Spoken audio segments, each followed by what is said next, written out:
Here we go again, Lightroom editing in the garden. But first let's talk Sunday's video, because I walked 10 miles that day, could barely walk the next day. However, enough about my lack of fitness. I got to enjoy some amazing countryside, got to enjoy some beautiful wildlife, and I got some semi-decent images. So without further ado, let's get straight into Lightroom. First image up, and it's something a little bit different to what I'm used to shooting, used to sharing. I don't tend to shoot big, wide open vistas, apart from the occasional panorama, but equally I don't focus too much on the little details, the minute subjects. I think my niche with landscape photography is somewhere in the middle. Not quite minimalistic, but at the same time I don't like too much in the shot. It leaves the viewer wondering where they should be looking. Yet there's so much more of spring still in the fields, in the woodlands, and I found myself coming across wildflowers on this particular hike. I was hoping to find some more wild garlic, but there was no joy in those particular woods. Instead, it was poppies and daisies I found myself coming across. And I just love this particular arrangement in one field, hence why I'm sharing it with you today. It was a difficult capture in terms of decision making because it was a large group of daisies, so I was left with the decision of pinpointing a small area of the meadow or covering a larger, more grander area. As you can see though, I have opted for the former. Annoyingly though, you've got a couple of spots along the green. I don't know what they are, but they're just distracting my eye a little bit too much for my liking. There's no doubt I'll remove them in Photoshop, but it just irks me a little bit that I'm having to do that in the first place. And I got the composition right, I wouldn't need to touch Photoshop. That's how it is. But talking settings, and by this stage of the day there was a nice amount of light. I was able to keep the ISO at 1000. Aperture was f7.1, the widest I could select because of the focal length, because of the lens I was using, meaning the combination of ISO and aperture left me with a shutter speed of 1 to 2/50th of a second. So let's get editing this image you're seeing here on screen. Both the profile and preset have been pre-selected. Last week I talked about getting familiar with a workflow in Lightroom, getting used to what effect the sliders have on images. In reality, you kind of want to go from top to bottom when making any edits. The first adjustment you'll want to make, if required at all, is to the crop. Why is that? Well, let me show you.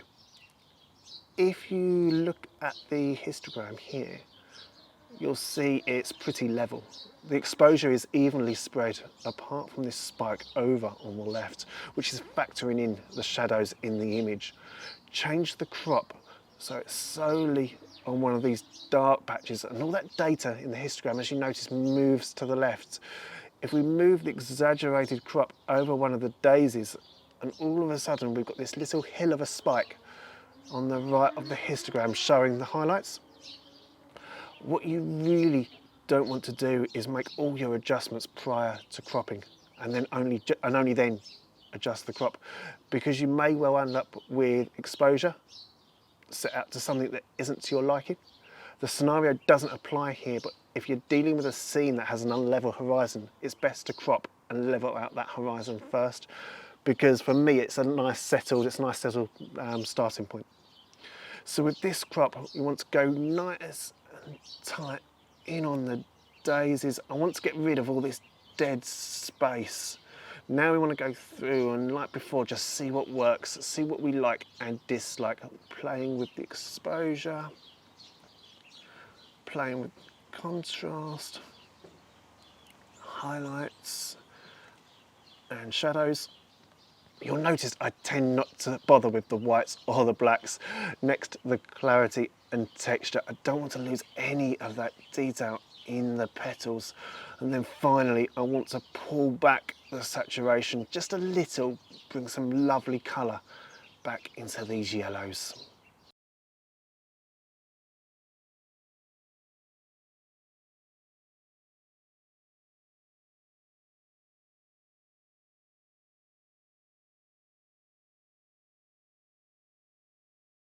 This next shot is one I wanted to share, as it's a classic image I tend to take when I'm out roaming around. I'll tend to take shots of anything that remotely captures my eye. Often that type of resulting image can turn out to be a little bit of a bust. I'll look back at it in Lightroom and I'll honestly sit there questioning my thinking behind pressing down on the shutter button in the first place. This shot, however, I generally love it. It's got proper potential for that painterly edit that I so much love. It's one of two shots that I actually want to share this week, the second coming towards the end of the video, which puts true emphasis on the countryside, so make sure you stick around to the end. The gate just adds a little bit of charm in a way, as it's got that old tired look, and that aspect allows the path to just wind its way through the scene. We've even got a couple of white flowers down at the bottom of the image that, along with the browns in wood, just add a different dimension amongst all the green. Of course, you've got the tree itself and the branches that almost frame the main subject here in the corner. What I don't like about the scene though is the branches, you can see through them, you can see that flat, boring sky. Thankfully, we can just crop all that out without losing too much of the framing created by the foliage. Now then, onto that painterly edit with this image. It's nice and simple in this situation. With the crop and preset out the way already, all we need to do is look at changing the clarity and the texture. They're naturally going to create a nice amount of softness in the image, but we don't want to exaggerate either slider. We do that and we end up with this blurry mess. Instead, it's all about finding that perfect balance. However, in my opinion, I'm now left with an issue. By dropping the clarity, we've lost the detail. And in the browns of the fence and the gate, I ideally want to keep that detail in those areas. So here we want to create a mask. And in this instance, I think it will be easier to go with a color range, and using the pen tool, I just want to select the particular color in question. As you can see from the overlay, far too much brown is now highlighted. So what we want to do is we want to refine that slightly just until we get the perfect amount of color selected.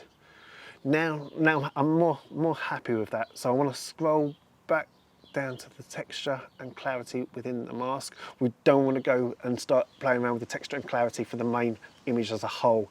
Definitely don't want to be doing that. And then we just want to pull both back to the right, bring that detail back into the areas we've stipulated.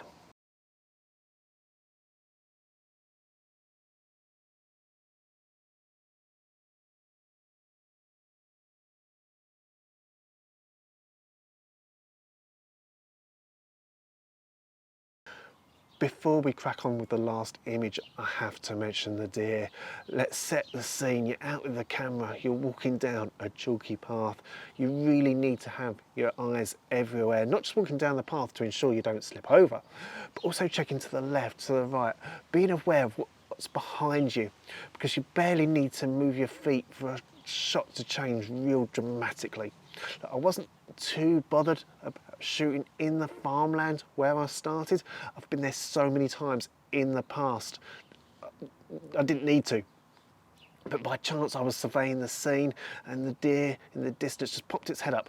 And I was like, right, yep, we're stopping here. We're getting the long lens out. I'm getting a shot here no matter what. And the reason I'm telling you this is when I was standing at the fence, I had to be uber patient, and that is my biggest weakness as a photographer, because I'm having to wait for the right moment. I knew one of those deer, and I think there were about 4 or 5 of them in the family. I had to wait for one of them to look directly at me, hence why you're seeing multiple efforts. I didn't want to get caught out by the right moment, because if I missed it, I'd have never forgiven myself. In terms of the shot I did capture, I'm at the full 400mm. However, I did have to put the 1x6 crop on the camera just to get close enough. So to get this shot, I have been forced to sacrifice megapixels to get that final image. Like I say, I had the tripod with me, but I didn't use it. So I've gone for quick fire shots over clean, precise results. So this shot here is at ISO 4000 and the aperture is f8 because again the lens at this maximum focal length, that's the widest aperture I can go to. But that was the sacrifice. Had I taken the time to set up the tripod and gone with ISO 100, the shot may have gone. So was it worth it? Of course it was. On to the last image though, and this is one that really highlights the stunning views I get to enjoy not far from my home and really shows off the region. Before I go over the edit, I want to add a sneak peek into the behind the scenes of putting a video together for a Sunday. The labours of VERO, having to set the camera up, walk back down the path from where I've just walked from and then repeat, so I'm shown to be walking past the camera in some cinematic fashion. Rinse and repeat. There are plenty of bloopers too. I don't manage to capture them all on camera, but I did manage to get this slight slip, although on this occasion I managed to stay on my feet. This is all part of the fun of putting content together on a weekly basis. Would I change anything? Not really. In the 5 months I've been doing this, I didn't once realise I'd have so much fun. And it's partly down to you, the viewer, that I have to thank for that, for the positive feedback I'm constantly receiving. So thank you. I really can't appreciate it enough. Anyway, back to this final image, and it's a frustrating shot because the skyline does let it down ever so slightly. A stunning sunset in the background over the distant hills would really bring out some punch and real strong colour in the scene as a whole, but we work with the hand that we're dealt with. What you're seeing here is the final edit. We've got poppies growing in the foreground, tiny specks of red dotted around the field. I'll be back at this location because in a couple of months these fields will be awash with a sea of red.